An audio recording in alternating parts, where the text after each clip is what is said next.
name is Richie Fawcett. I've been in Vietnam now 12 years. I came here to train bartenders, and now I'm a full-time artist, 100%, and you're in my studio.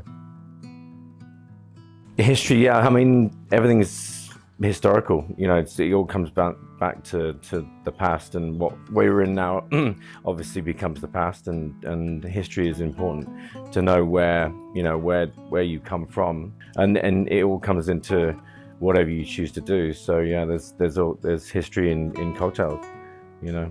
So this is an old recipe book from the 1950s.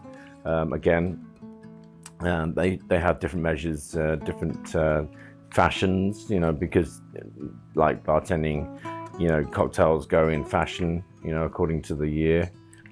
So it's interesting to see how people drink, you know, the style of drinks change, you know, just like people wearing different clothes change, you know. So they're part of history, and bartenders should really know, you know, 20, 30 classic cocktails, you know. To create modern cocktails, you have to know the classics, right?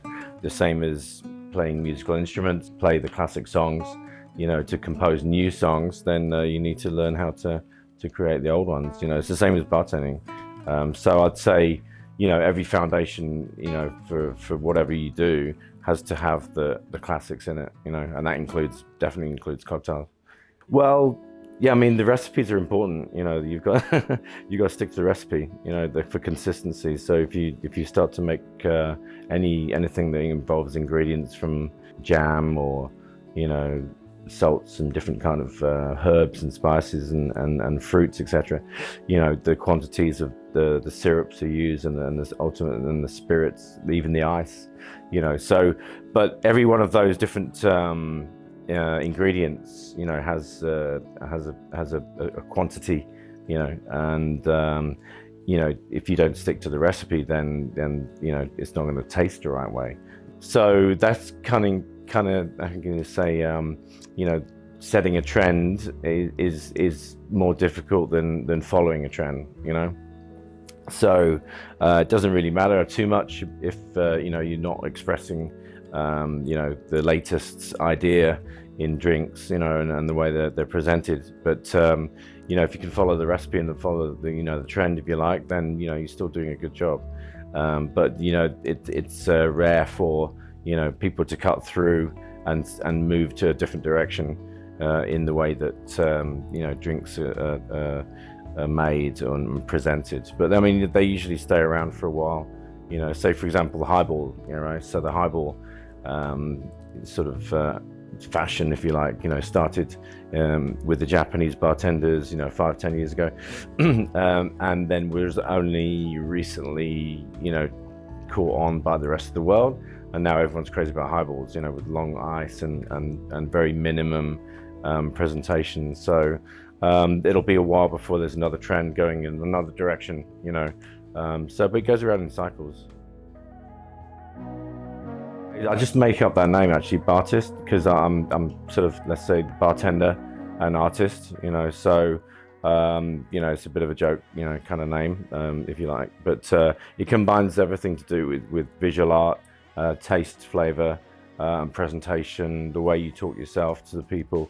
You know, everything is expressing creativity. You know, so it's going from visually what the drink looks like and to what it tastes like, and the atmosphere you create by being yourself, you know. I was always drawing as a child, so I was always very happy just to be drawing and making pictures, you know. And since coming to Saigon, then I really started to draw a lot, yeah. Culturally, I mean, everything's different. I mean, from what I used to. And coming here was wow, you know, just everything was new and exciting and historical, you know. So again, coming to you know, Ho Chi Minh City, we used to be called Saigon, you know, the history of the city and the buildings that are here now, it made me, you know, really want to start to draw. Yeah. The architecture from the French here is very interesting. And there still is a lot left over, you know. There's still old buildings here, but I think the contrast between old and new, is very interesting. There's more here than most other cities. Plus, also this is where I call home. So yeah, I like to draw home. I think the people on the street have changed a lot. I mean, there's a lot less street sellers. The cyclo, drivers. There's still some, but not as many as before.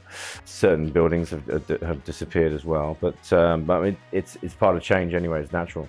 I mean, I'm not sad for that. But developing is also part of becoming new again, and it means everything's evolving and moving forward. So, and that's good. And change is good.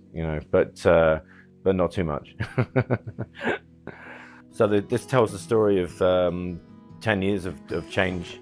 10 years ago, more than 10 years ago, very small and using pencil, and I'm not very confident, and then gradually, as the years go by, I start to draw, with pen, bigger pictures, more detail, more people, and then, then they become really, really big. And then basically I just drew the whole city. It's like, when you write a diary and you write with words, about what you feel and how you see things and what happens, on that day. But instead of writing, then I drew a picture. So Negroni is a gin-based cocktail. Okay, it uses Campari and vermouth, Martini Rosso, classic cocktail. So it's an Italian cocktail.